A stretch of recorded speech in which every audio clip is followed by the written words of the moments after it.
Numpang parkir ing kuburan. Kadadian iki mujudake pengalaman kang dialami dening Mas Wanto asma samaran kang dumadi udakara taun 1990-an.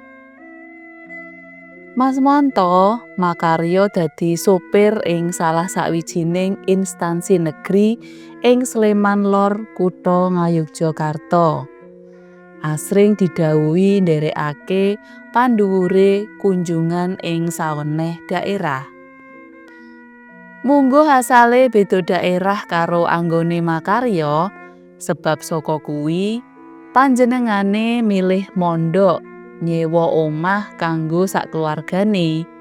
Sebab menawa kaetung-etung luwih ngirit tinimbang dilaju lan bisa kumpul saben dinane karo keluargane. Ing kantor, Mas Wanto dijatah nglakokake mobil kijang. Mesti wae kendaraan tunggale uga akeh. Merga kanca-kancane kang makarya dadi sopir uga akeh. Mung wae kabeh dijatah siji-siji. Dimen anggone ngopeni kendaraan bisa nyawiji lan gampang. Awit ora iren, wis duwe tanggung jawab dhewe-dhewe. Kutha Malang pancen asri. Kiwa tengen wit-witan cemara padha kemlawe kena angin.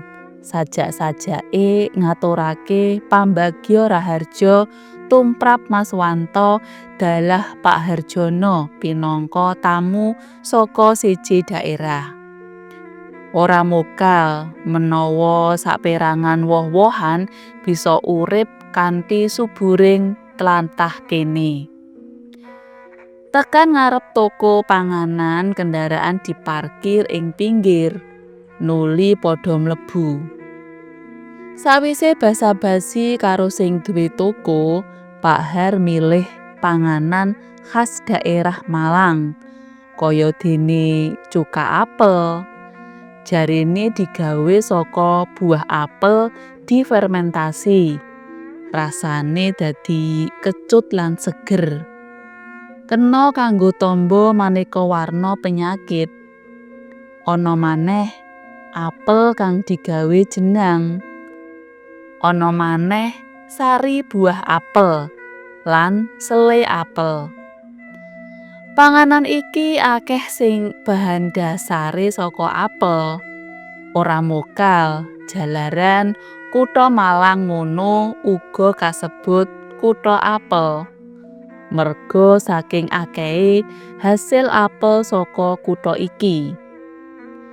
Pak Har mborong akeh banget jalaran mengko sakwise tekan Yojo, oleh-oleh mau dibagi-bagi kanggo keluarga lan saperangan diparingake Mas Wanto. Kanca-kancane kantor uga katut dioleh-olehi. Dimen bisa ngrasakake ngono adat sabene. Jam 8 bengi Pak Har rampung anggone nganakake pertemuan. Sakjanjane piyambake entuk jatah nginep. Ananging salah sijine hotel ning tengah Kutha Malang kanggo ngawekani mbok menawa kewengen anggone bali. Nanging amarga wis kebacut ana janji karo kolegane ing Kutha Jogja, mula ya kepeksa jatahe nginep ora dimanfaatke. Terus bali Jogja. Kanggone Mas Wanto ora dadi masalah, merga wis pancen dadi pakaryane. Lan asring menawa pendhuwure tindak luar daerah akeh sing ngajak colik. Sadurunge metu saka Kutha Malang, Pak Har ngajak makan malam. Menawa makan malam mono cocoke pancen golek panganan kang fresh. Tegese panganan kang isih anget tur lagi wae le masak. Mula Pak Har ngajake yo ning rumah makan masakan Cina. Mas Wanto didhawuhi milih, nanging dheweke manut. Dadi pesenane yo padha kwetiau goreng. Kwetiau mono padha karo mie biasa. Mung lembarane rada jembar kaya pita. Jarene sing dienggo gawe kuwi saka beras. Rasane enak, pulen, gandane yo pancen sedep. Apa maneh hawane kutha Malang iki pas banget. Sakwise ngentekake teh anget, Pak Harman kasir sak perlu mbayar. Sakwise iku nerusake laku tumuju kutha Yogyakarta. Pak Har katon sayah banget, mbok menawa anggone rapat pancen butuhake pemikiran kang jero saengga nyedot energi kang gedhe. Mula piyambake ora kakehan crita kaya dek nalika mangkate. Mas Wanto yo ora wani ngajak omong, merga ngerti yen bose kuwi mbutuhake ngaso. Tekan Jogja wektune wis tengah wengi. Pas tekan Praliman Kulon Prambanan, ateges isih mbutuhake wektu udakara setengah jam maneh tekan daleme Pak Harjono. Dalan-dalan sakiwa tengene katon teles. Ana saperangan banyu kang isih megung. Tandha yen sore mau ana udan kang lumayan deres. Dalan sepi mamring. Ketambahan hawa kekes bubar udan. Bisa dikandhakake menawa daleme Pak Har kuwi isih rada plosok. Jalaran sakiwa tengen dalan isih katon ngara-ara. Adoh omah bubar kuwi isih ndadak ngliwati kebon salak ngolak-olak jembare. Ya kuwi ing tlatah Turi sisih lor. Sacerake sikil Gunung Merapi. Pak Harjono isih katon sare lan sajak pancen kepenak. Awake Mas Wanto wiwit krasa kesel, sayah. Kepengin banget ngombe wedang kopi panas tur kenthel, raketang sak sruputan. Nanging ngendi ana, senajan warung angkringan ing daerah kene ya tetep langka.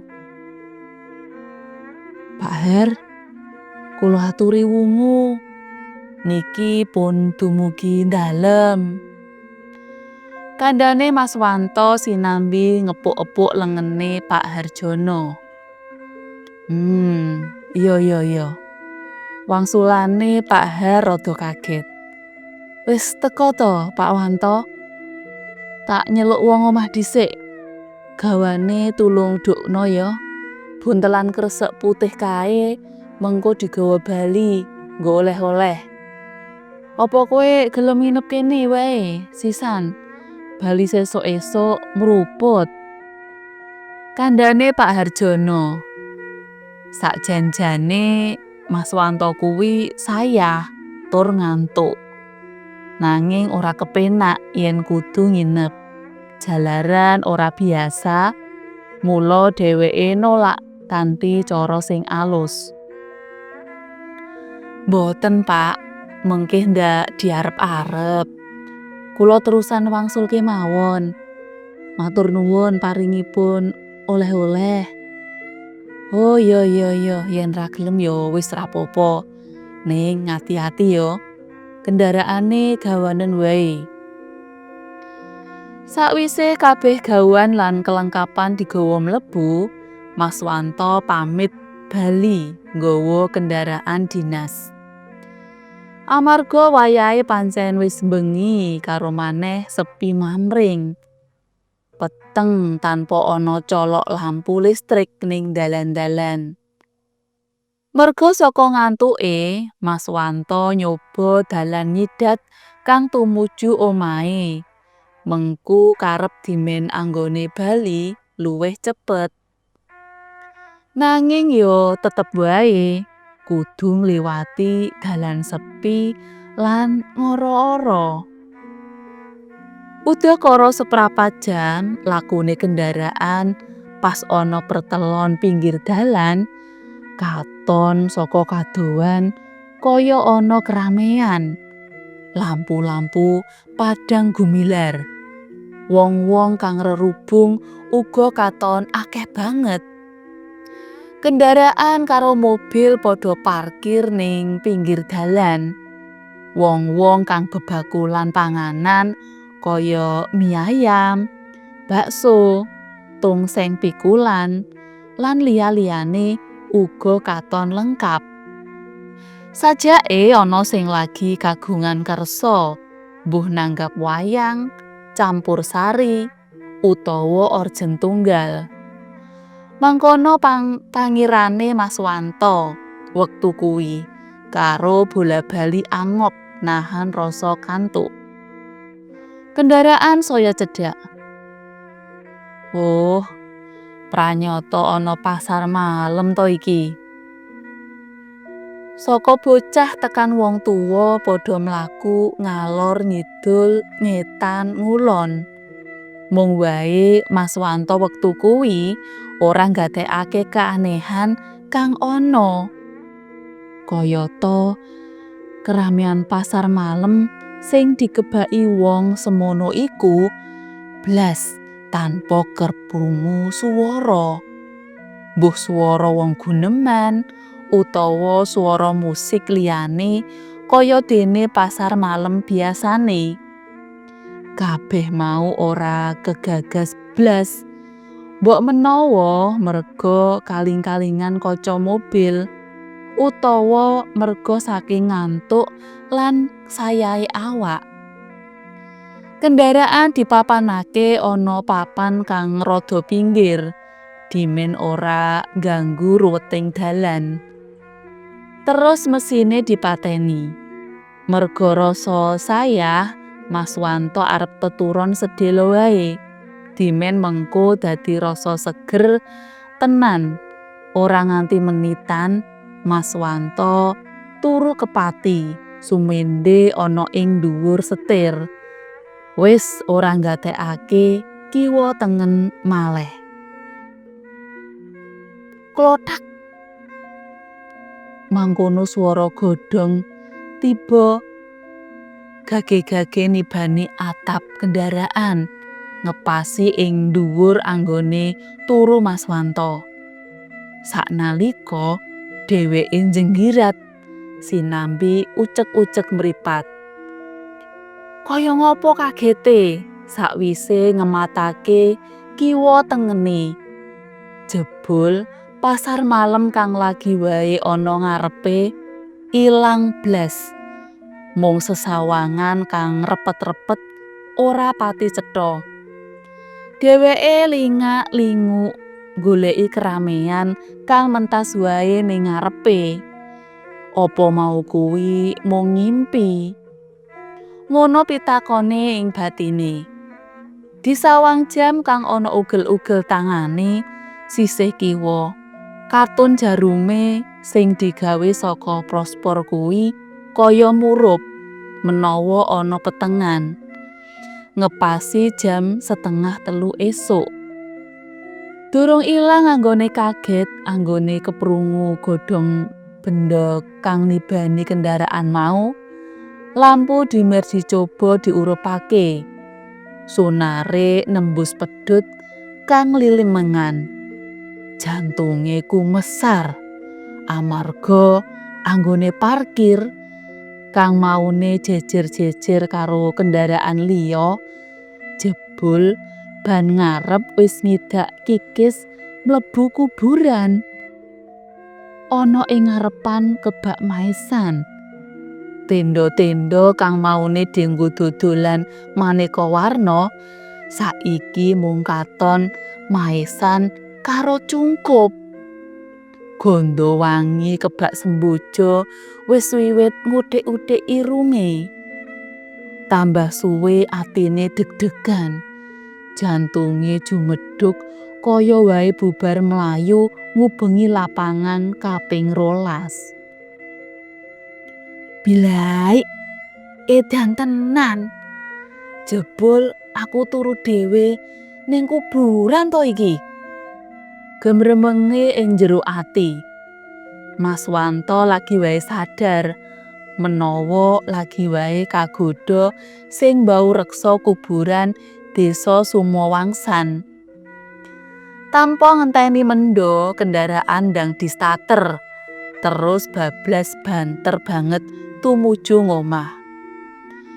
Kuburan Sumowangsan mono kuburan kang kalebu kuburan kuno, tur gedhe pisan.